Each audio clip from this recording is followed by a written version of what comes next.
¿Cómo están? Les damos la bienvenida a una nueva edición del Noticiero del Poder Judicial. Aquí, en este lugar, se editan y se trabajan todos los contenidos que usted ve a diario a través de nuestro canal. Y estamos muy contentos porque hoy cumplimos 100 programas de este informativo al aire. Y desde aquí, los invitamos a revisar los titulares. El presidente de la Corte Suprema se reunió por primera vez en Temuco con comunidades mapuche. Conozca el juicio a la Quintrala, una mujer que destacó tanto por su belleza como crueldad. Noticiero del Canal Judicial cumple 100 capítulos de entrega informativa. Acercar los temas del Poder Judicial a la ciudadanía de una manera clara y didáctica ha sido la principal labor y el objetivo que nos hemos planteado como noticiero del Canal Judicial. Hoy estamos celebrando 100 capítulos y por eso los queremos invitar a que revisemos y hagamos un balance sobre lo que ha sido la historia de este informativo. Cumplimos 100 ediciones de nuestro noticiario judicial, un largo camino, pero con grandes satisfacciones. En diciembre de 2013 la misión era clara: acercar el Poder Judicial a la ciudadanía, una tarea que hemos tratado de cumplir con las distintas secciones de nuestro noticiero. 107 cápsulas educativas o ciudadanas que responden las principales dudas de los chilenos sobre la administración de justicia. 720 notas que recogen desde las actividades propias del Poder Judicial y sus funcionarios hasta temas de interés nacional. 24 fallos históricos, nuestra sección más exitosa, que trae al presente los juicios sobre crímenes que causaron conmoción o que introdujeron innovaciones como la primera autopsia o la primera declaración de un perito. Y acá destacamos el juicio mostrado en el capítulo Fallo histórico, juicio por hechicería en 1693, que ha sido visto 2303 veces. Y este año hemos introducido nuevas secciones: Juristas destacados, donde recordamos a los abogados que han marcado hitos en nuestra historia; Cápsulas de derechos constitucionales, donde abogados explican los derechos garantizados en la Constitución; y la historia de nuestras constituciones políticas, que explica cómo ha evolucionado nuestra democracia. Un centenar de capítulos que han sido reproducidos 24.739 veces. Durante su visita a Temuco, el presidente de la Corte Suprema, el ministro Sergio Muñoz, se reunió por primera vez en esta región con comunidades mapuche. La cita tuvo como fin tratar el contexto jurídico y el sistema normativo de este pueblo originario. El presidente de la Corte Suprema, ministro Sergio Muñoz, se reunió por primera vez en Temuco con comunidades mapuche de la región de la Araucanía, Biobío, los lagos y los ríos. La histórica cita tuvo como intención hablar sobre el contexto jurídico y sistema normativo de este pueblo originario.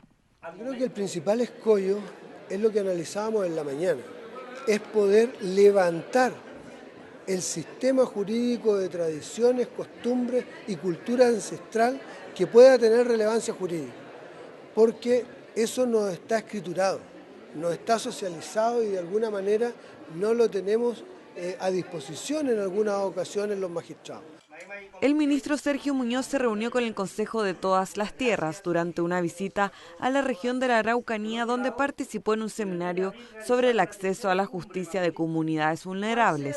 El líder de la organización mapuche, Aucan Wilcamán, invitó al presidente de la Corte Suprema a ser parte de la inédita cita que duró cerca de 3 horas en un céntrico hotel de Temuco y donde se destacó el diálogo abierto para entender las necesidades de este pueblo originario. Yo creo que es una labor de conocimiento a la que debemos adentrarnos, por eso es que es tan importante mantener el diálogo con las distintas comunidades para que posteriormente, en un caso concreto, exista la posibilidad de poder poner estos antecedentes a disposición de los magistrados. Durante la actividad, el presidente de la Corte Suprema, Sergio Muñoz, destacó el legado histórico de la cultura mapuche y la necesidad de acercar la justicia a las necesidades de este pueblo originario. A lo mejor si vamos a buscar una tradición ancestral a los pueblos originarios, va a estar, a lo mejor transmitido por forma oral, pero cómo llevamos esa tradición hasta los tribunales es el desafío que hoy día tenemos presente. La actividad contó con la presencia de más de 40 dirigentes mapuche y al término el presidente de la Corte Suprema recibió el obsequio de 2 araucarias, árboles que simbolizan la dualidad y complementariedad que existe en la naturaleza según la cosmovisión mapuche. Esta semana les presentamos un nuevo fallo histórico. En la colonia chilena comienza la historia de una mujer recordada por su belleza y por sobre todo por su maldad, opresión y abuso a sus trabajadores. Nos referimos a Catalina de los Ríos, más conocida como La Quintrala, quien debió enfrentar a la justicia acusada por maltrato constante en contra de aquellos que la servían.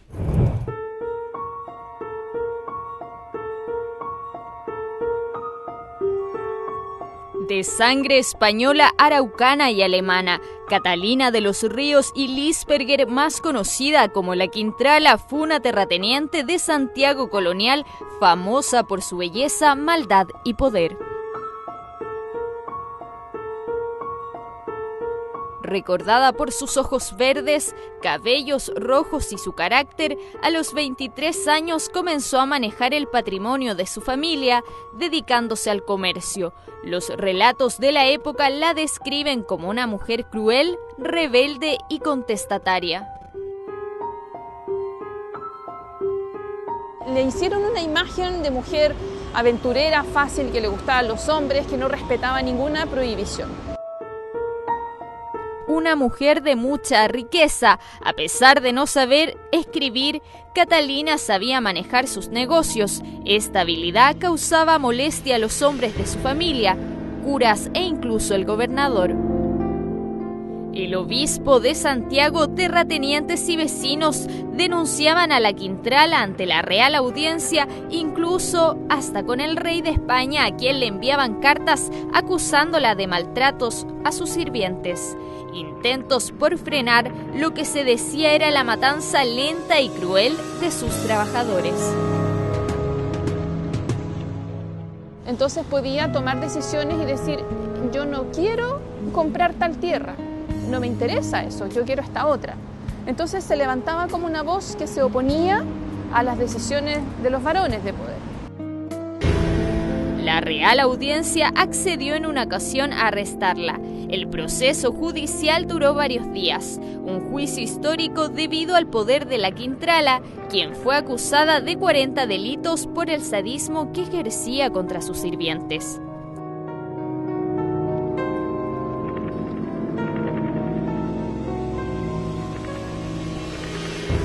Sin embargo, las influencias políticas de la mujer lograron su liberación. Solo hay certeza de que se investigó la causa que decía que Catalina había intentado asesinar a su padre envenenándolo, pero no hubo juicios, solo quedó en un informe judicial.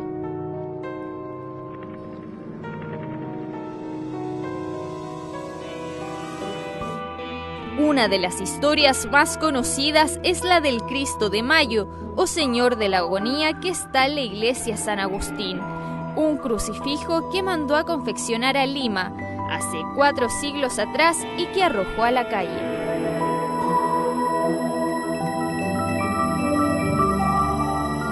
Ella lo tenía en su capilla privada y, según dice la historia, un día se enojó con cómo la miraba ese Cristo de Mayo. Ella consideró que ningún hombre la debía mirar así y mandó a tirarlo a la calle Agustinas.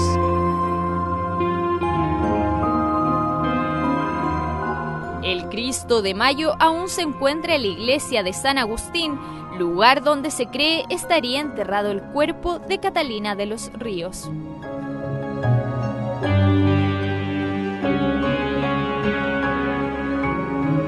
De hecho, la historia dice que los restos de doña Catalina debieran estar en algún rincón de esta iglesia, y lo más probable es que sea debajo del altar mayor, porque una persona de la importancia que ella tenía no podía ser menos.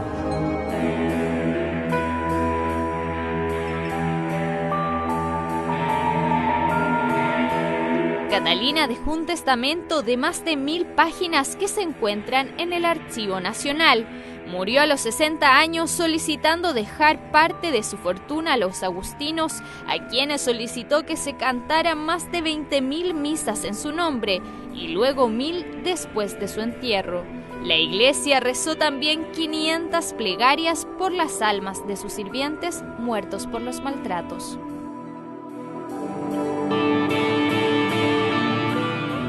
La libertad de culto y conciencia están amparados en el artículo 19, en el número 6 de nuestra Carta Fundamental. Su ejercicio promueve la integridad moral de las personas y el respeto de sus convicciones. El artículo 19, número 6 de la Constitución Política de la República se refiere a la libertad de conciencia, a la libertad de culto y a la manifestación de cualquier religión. De manera que hay que diferenciar dos aspectos. Uno es la libertad de conciencia, o sea, lo que una persona cree, piensa, que obviamente está en su fuero interno, que eso no puede ser regulado desde el punto de vista jurídico. Y en segundo lugar, la manifestación de todas las creencias y de todos los cultos. Eso sí, el derecho lo puede obviamente regular. Eso significa que obviamente nadie puede ser perseguido por sus convicciones religiosas. No podría yo exigirle una determinada religión a una persona para optar a un determinado cargo, o que la religión se estableciera como un determinado elemento diferenciador. Y en tercer lugar, establece también esta disposición que los templos y las dependencias destinadas al culto están exentos del pago de contribuciones. Por último, la manifestación de todas las creencias y la libertad de culto, de acuerdo a la ley de culto, se manifiesta en que yo puedo solicitar acceso, digamos, a distintas instancias, pedir asesoría religiosa, reunirme pacíficamente o celebrar el culto en un determinado templo. Todo aquello teniendo como base que desde la Constitución de 1925 en Chile la Iglesia está separada del Estado. Esta semana hubo importantes noticias que surgieron desde el Poder Judicial y los queremos invitar a recorrer cuáles fueron estas principales informaciones en el bloque de contingencia. La Corte de Apelaciones de Valparaíso inauguró una muestra con productos artesanales elaborados por internos de los Centros de Educación y Trabajo de Valparaíso y Santiago. Durante la actividad, la presidenta de la Corte de Apelaciones de la ciudad, María Angélica Repeto, destacó la importancia de la capacitación entregada en estos establecimientos de régimen semiabierto que fomentan la reinserción. Este hecho de estar acá es parte del juego de la gestión, es parte del juego de sacar el mito, es parte del juego de acercar para que al final de cuentas hagamos patente el hecho de que la reinserción es el problema de todos. A 2 años de su creación y con 214 entrevistas realizadas a niños, niñas y adolescentes, fue presentada a la comunidad de Punta Arenas la Sala Gesell. La actividad fue encabezada por el presidente de la Corte de Apelaciones de la capital magallánica, Carlos Kusanovich, quien valoró este espacio acondicionado como una herramienta eficiente para el quehacer de los tribunales. Las entrevistas realizadas en esta sala representan un 18% del total nacional. En lo que respecta a nuestra región, tenemos que sentirnos orgullosos de este tribunal en la medida que la herramienta se ha utilizado como vemos y como nos indican las estadísticas, con un alto porcentaje a nivel nacional de uso, lo que de por sí permite avance. Es el entorno adecuado para entrevistar a los niños y darles seguridad y contención, y obviamente la dignidad que requiere todo el niño o niña adolescente en el ejercicio de su derecho a ser oído.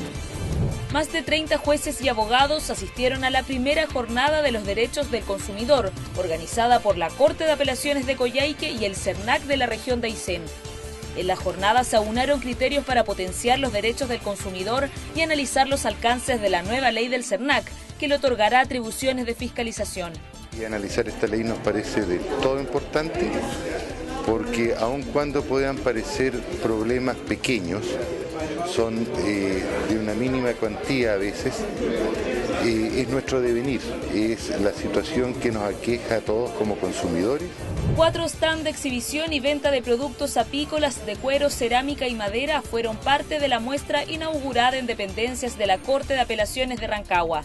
La exhibición reunió el trabajo realizado por internos de los centros de reinserción y de educación y trabajo de las ciudades de Peumo, Rengo, San Fernando y Rancagua. Ante la presencia de autoridades del Poder Judicial, de Gendarmería, policías y de la Seremi de Justicia, la presidenta del Tribunal de Alzada, ministra Marcia Undurraga, destacó el valor de la reinserción y anunció que el próximo destino de la muestra será el Juzgado de Garantía de Rancagua. Entregar información útil y educar sobre temas jurídicos a la ciudadanía es nuestra misión y es lo que nos mueve en cada noticiero que preparamos aquí en el canal judicial. Nosotros nos despedimos y los invitamos a que visiten las diferentes plataformas del Poder Judicial. Nos vemos en una nueva edición.